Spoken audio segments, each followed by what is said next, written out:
అయితే ఇప్పుడు ఆదివాసులకు దళితులకు భారతదేశంలో ప్రమాదం పొంచి ఉన్నది. ఆదివాసుల అడవి కాలిపోతా ఉంది. మన జాతి నిర్మాణం కూలిపోతా ఉంది. మనవాద వ్యవస్థ మన ఇంటికి వచ్చింది. ఇప్పుడు ఆయన బాబురావు ముచ్చట చదివిండు. ఈ వ్యవస్థ ఇట్లా ఉంది. అందుకోసమైనా నేను మీ అందరి మనవి చేస్తా ఉన్నా, 1974లో దేశమంతా ఎమర్జెన్సీ ఉన్నా ఇక్కడ ఆంధ్రప్రదేశ్లో కాంగ్రెస్ పార్టీ నాయకత్వంలో ఎమర్జెన్సీ జరగలే. ఇందిరాగాంధీ ఆనాడే సీలింగ్ చట్టం తీసుకొచ్చి హరిజన గిరిజన భూములు మంచిన చరిత్ర మనకు ఇలా కళ్ళ మూడు కనబడతా ఉంది. అందుకోసమనే కాంగ్రెస్ పార్టీ ఏనాడైనా ఈ నిమ్మ జాతుల కోసం తప్పకుండా ఉండదని కూడా మనం చేస్తా ఉన్నా. ఇంకొక మాట, డాక్టర్ బిఆర్ అంబేద్కర్ రాజ్యాంగంలో పొందుపరిచిన హక్కులన్నింటి కూడా డాక్టర్ బాబాసాహెబ్ అంబేద్కర్ చనిపోయిన తర్వాత దాన్ని పరిరక్షించింది బాబు జగ్జీరావు అన్న సంగతి మీరు మర్చిపోవద్దని మనం చేస్తా ఉన్నా నేను. ఎందుకంటే బాబు జగ్జీరావు దీటైన మునగాడు. కాంగ్రెస్ ప్రభుత్వంలో ఉన్నా కూడా జాతి కోసం ప్రశ్నించిన మునగాడు ఆయన బాబు జగ్జీరావు. 1983లో ఆయన వచ్చినాడు, భువనగిరి వచ్చినాడు. భువనగిరి జనమంతా లైన్ గా నిలబడిన పాదాభివందన చేయడం జరిగింది. అందులో నేను కూడా పాదాభివందన చేసిన బాబు జగ్జీరావు. అందుకోసం అలాంటి మహనీయులు ఇవాళ ఈ దేశ నిర్మాణంలో బడుగు బలహీన వర్గాలకు స్థానం కల్పించారు కాబట్టి ఇవాళ మనం నిలబడగలిగినాము. నిటారుగా అవతల వర్గానికి కూడా మేమున్నామని చెప్పినాం. ఇంకొక మాట చెప్తాను, నేను తెలంగాణ ఉద్యమంలో ఫ్రంట్ లైన్లో ఉన్నా. నేను తెలంగాణ ఉద్యమంలో ఫ్రంట్ లైన్లో ఉన్నా. కేసీఆర్తో చెప్పిన తెలంగాణ దళితులకు ఏం చేస్తున్నాడు చెప్పాలని చెప్పిన నేను. అప్పుడు ఆయన ముఖం నల్ల చేసుకుని నేను కూడా ముఖం నల్ల చేసుకున్నా అని. అందుకోసం నాకు టికెట్ ఇవ్వకపోతే పీక్ అవతల పడేసి యుద్ధంలో దిగితే కాంగ్రెస్ పార్టీ టికెట్ ఇస్తే 52,000 మేడతో గెలిచిన ఇదొక చరిత్ర. ఇంకొక మాట, భారతదేశ చరిత్రలో కానీ ఆంధ్రప్రదేశ్ చరిత్రలో కానీ మాదిగ ఎమ్మెల్యేను ఒకసారి తీసుకొచ్చిన చరిత్ర ఒక్క మంత్రస్థానంగా దక్కిందని కూడా మనం చేస్తున్నాం. నేను అదే నిదర్శనం. ఇవాళ అడ్డు లక్ష్మణ్ మంత్రి ఏంటంటే దానికి మాదిగ ఎమ్మెల్యే అంతా ఏకమైంది కాబట్టి అడ్డు లక్ష్మణ్ ఢిల్లీలో తీసుకుపోయి కలిగేమంటే పెట్టి మా వాట మాకు కావాలి, మా మంత్రి పదవి మాకు కావాలని నిలదీసి అడిగి ఇవాళ రేవంత్ రెడ్డి గారిని మెప్పించి అడ్డు లక్ష్మణ్ గారిని ఇవాళ మంత్రి చేసిన ఘనత, ముంగంటిలో పడ్డ ఘనత పెద్ద మేతరిగా పెద్ద మాదిగోడిగా నేనే తీసుకుని మనం చేస్తున్నాను నేను. అందుకోసం మిత్రులారా, ఎప్పుడైనా పదవులు ఉంటే పోతాయి. జాతి నిర్మాణాన్ని వదిలిపెడితే మీరు చరిత్రలో కనుమరుగైపోతారు. అందుకోసమనే కాంగ్రెస్ పార్టీ ఇవాళ పేదల గండగా ఉన్నది, నీడగా ఉన్నది కనుక ఇవాళ అసైన్ లైన్స్ ఉన్నాయి. నేను గౌరవ మంత్రి లక్ష్మణ్ గారికి మనవి చేస్తా ఉన్నా, 1956లో డాక్టర్ బిఆర్ అంబేద్కర్ మోంజేబార్గడ్ హాస్టల్ ఓపెన్ చేయడం జరిగింది. దానికి సరిదిద్దాల్సిన బాధ్యత వివిధ ధర్మవృత్తులు కూడా మనం చేస్తాను.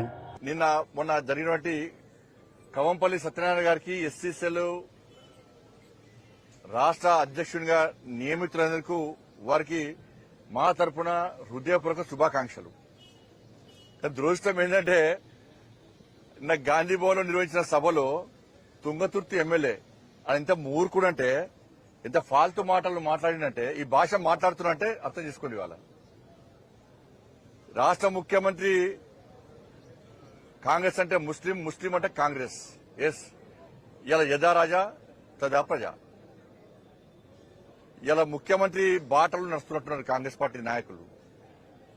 ఇలా ఎంఐఎం పార్టీ నాయకులు గతం కట్టేసి ఇలా ఎన్టీఆర్ గార్డు కూల్చేస్తాం, పీవీ గార్డు కూల్చేస్తామంటే ఇలా ఎంఐఎం పార్టీని బీఆర్ఎస్ పార్టీకి బొందబెట్టిన విషయాన్ని గుర్తుంచుకోవాలి.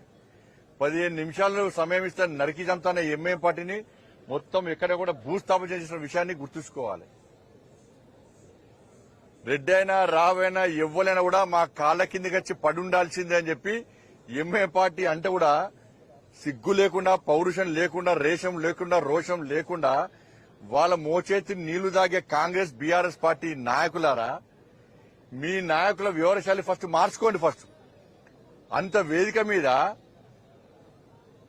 అర్చకులను పిలిపించి, బ్రాహ్మణత్వం పిలిపించి వాళ్ళు స్పష్టంగా ఆశీర్వాదం ఇస్తుంటే ఇలా హిందూ ధర్మం గొప్పతనం సర్వే జన సుఖినోభవంతు అని చెప్పి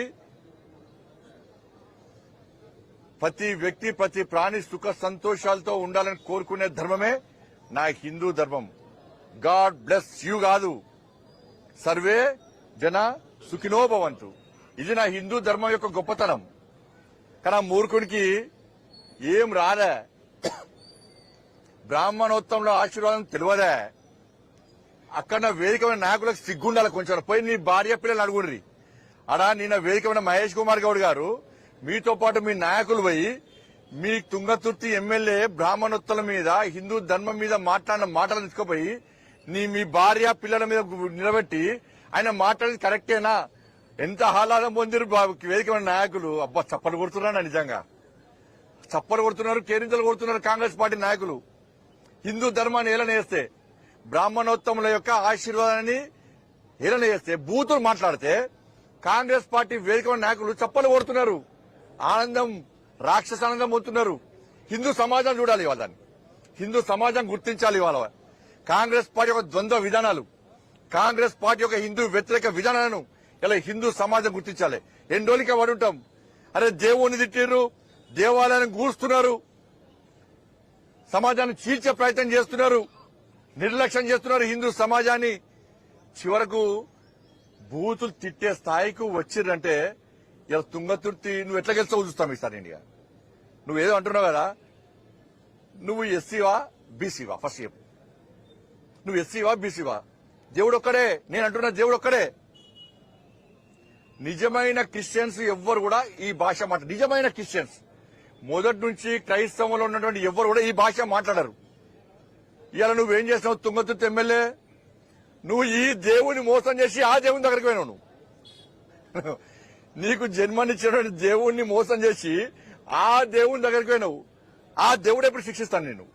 అరే ఆ దేవుని మోసం చేసి నారకొచ్చింది మూర్ఖుడు, ద్రోహి, దేవుల మోసం చేసే ద్రోహి అని చెప్పి నీకు శిక్షించడం స్టార్ట్ చేశారు. నీ పతనం తప్పదు, రాసి పెట్టుకో.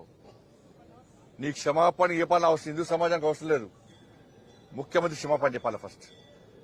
ముఖ్యమంత్రి ఏమాత్రం నువ్వు ధర్మాన్ని నమ్ముకుంటే, నువ్వు హిందువు అయితే, ఆ వేదిక ఉన్న నాయకులు హిందువులు అయితే మీరు క్షమాపణ చెప్పండి.